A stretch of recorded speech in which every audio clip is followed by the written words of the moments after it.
Welcome to our Beginner Quilt Sampler series. It is October 1st and our next block is the lovely log cabin quilt block.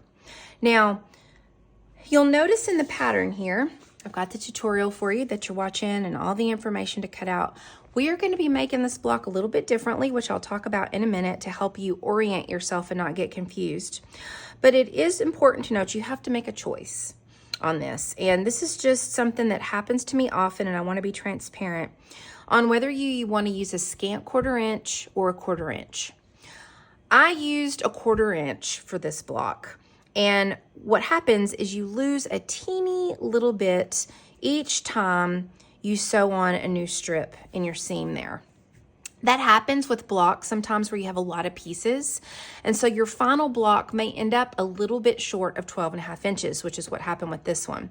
Now, I can fudge that a little bit by starching it really well and kind of stretching the fabric a little bit, which, you know, the quilt police may not like that, but sometimes I do it. And when I sew my sashing all the way around it, I will actually have to be a little bit careful and not be able to sew a complete 1/4 inch seam because this block is a little bit short.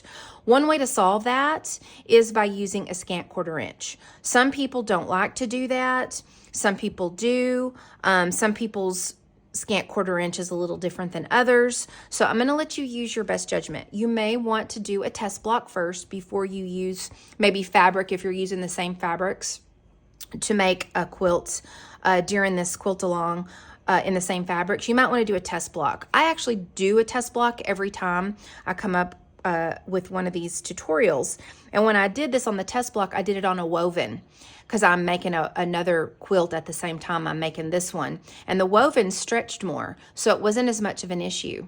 But when I used the tighter weave, I noticed that the strips would be just a little bit too long by the time I sewed it to the next one. And that's with me sewing with a 1/4 inch patchwork foot.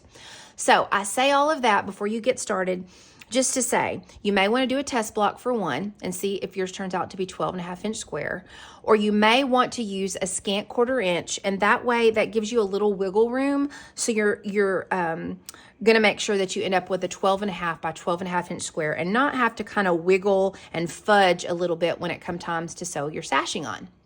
All right, friends, let's get started and make our log cabin block. Okay, so we have our pieces for our log cabin block. And the way that we're going to put this together is slightly different than maybe other ways you've done it. A huge thanks to my quilty friend Kim, who the way that she does it, she showed me, and it definitely works best with my brain.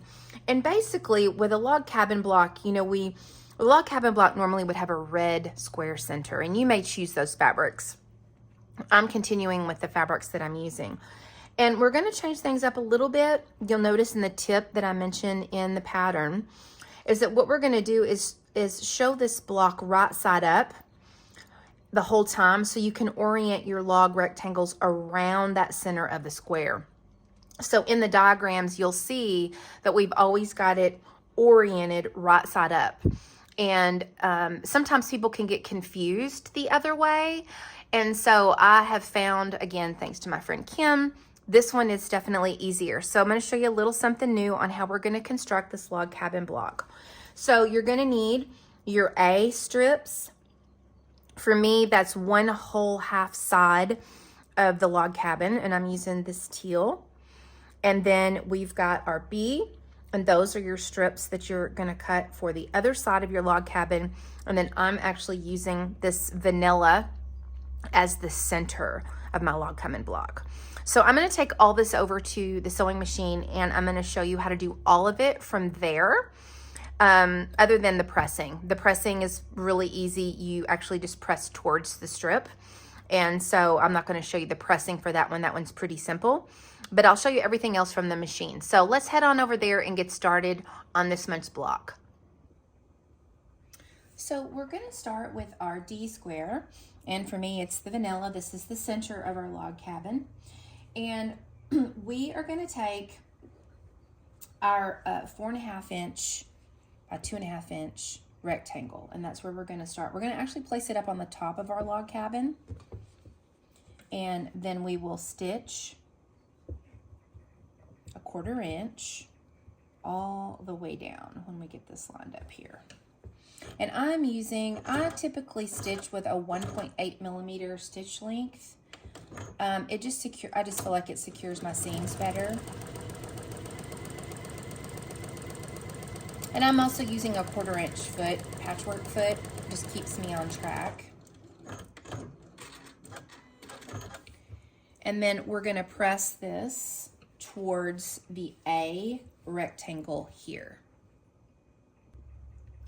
Now we're gonna keep it oriented like this, and what we're gonna be doing is actually working around the log cabin like this. So we're not gonna be turning this where it's always in different directions. We're always gonna be keeping it up like this to help us not get confused.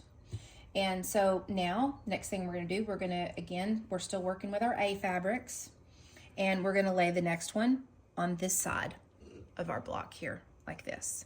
So I'm gonna flip that over, and then I'm gonna sew a 1/4 inch all the way down. Now, one thing I noticed with log cabins, and it never fails, even though I'm using a 1/4 inch seam allowance, my strips will end up, even though this is cut precisely, I will still end up with a little bit extra fabric, and that just tends to happen. You might wanna try a scant 1/4 inch, but for me, that tends to happen like when you press it over, you lose just a little bit. So you might have that happen, and if that's the case, you can just slightly trim that little bit off. Or you could try using a scant 1/4 inch. You'll just want to do that. Make sure if you use a scant, you do it all the way from the beginning. But I'm just going to keep using the 1/4 inch. And you'll notice just a little bit extra there at the end sometimes.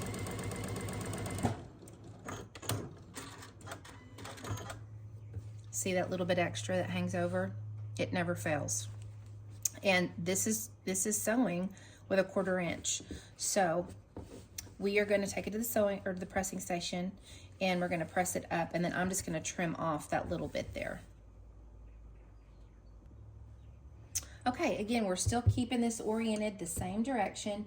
Now we're going to move over to our B square, and that is going to be sewn to the bottom here like this. So you're just going to flip it over. And basically what it amounts to is after you sew on each strip, you orient it back right side up with how we very first started. And that way you don't get confused or kind of get lost. I know when I've made log cabin blocks in the past, sometimes I have kind of gotten off a little bit because of all the twisting around that happens. So by keeping it oriented upright, you don't get lost in the process there. And then we're going to press it towards the rectangle again. Now we are working with our B's again, and now we're going to move on to the 8.5 inch rectangle, and that is going to be sewn on this side. And we'll sew a 1/4 inch all the way down again.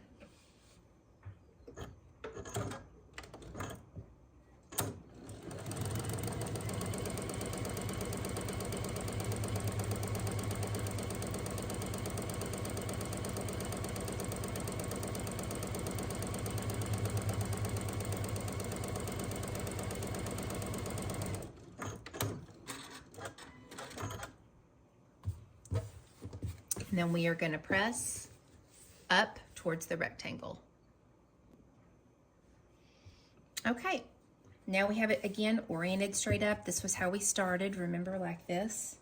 So now we're going to go back to our A squares, and we're going to sew this one, which is your 8.5 inch to the top.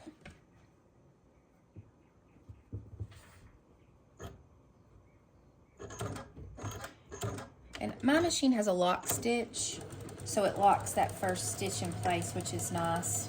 That way it doesn't come unraveled.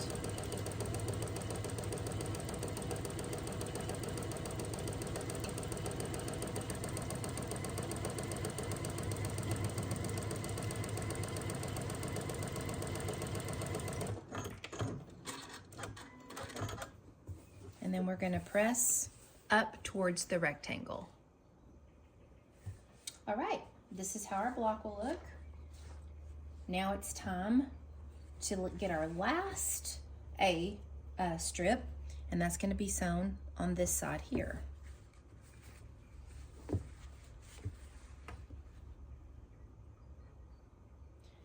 And I've gotten to where I don't use pins. I put pins. Pins are in the diagram, especially if you're a beginner, just to keep everything in place. And probably if I made this block again, I would probably try a scant 1/4 inch, because you do lose some with all of these pieces connected. You do lose a little bit of fabric, and if that happens too much and you cut off too much from the sides, your block will not end up 12.5 inches. You could stretch it just a little bit, so you may want to do a practice block first. See, look how much is there. You see how much extra is there? Okay, so here's what our block looks like now. Then we're going to move on to our next B strip. This is your 2.5 inch strip, and it's going to be sewn here to the bottom. And see, this is what's fascinating to me with the log cabin. I think it's why I haven't always loved it so much, is this strip's not going to have to be cut down. But sometimes as you work your way around it, you can lose some of your seam. So just kind of keep an eye on that. Some people do not like to use a scant.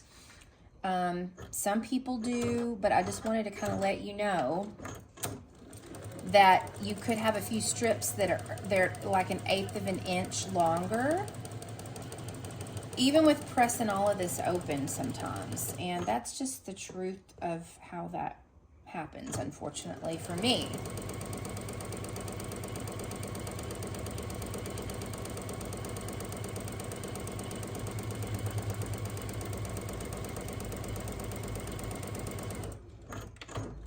And then we are going to press towards the rectangle. And then we just have one strip left. And this is our 12.5 inch strip, and that is going to be sewn to this side of the block here.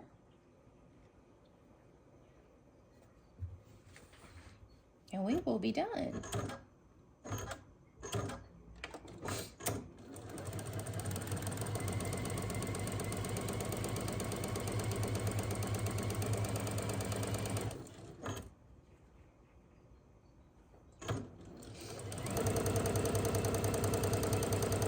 I think that this block can be super fun to fussy cut your center. And I tentatively have some plans to actually do that next year with a log cabin pattern, where that's what we do with this entire block. Only I think that the center is going to be a little bit larger. So I'm going to go trim. See, we've got a little bit extra here, so I'm going to go trim that down. But we're going to press up this direction towards the rectangle. Okay, there is our log cabin. Now here's what I want to show you. And again, you're going to want to decide. You may want to use a scant 1/4 inch for yours, because hypothetically it should come up to be 12.5 inches all the way around with a 1/4 inch. And I was using a 1/4 inch patchwork foot, and you saw I still had extra fabric. And so I'm just being real transparent with you. Some of that gets lost in there in that when every time it's folded over. And each time you see there's a seam, you're going to lose some. So when you use a scant 1/4 inch, it helps alleviate that problem. But if you want to do the 1/4 inch like I did and slightly trim it down, you can. But here's what I want to show you. So when it comes time to sew the sashing on,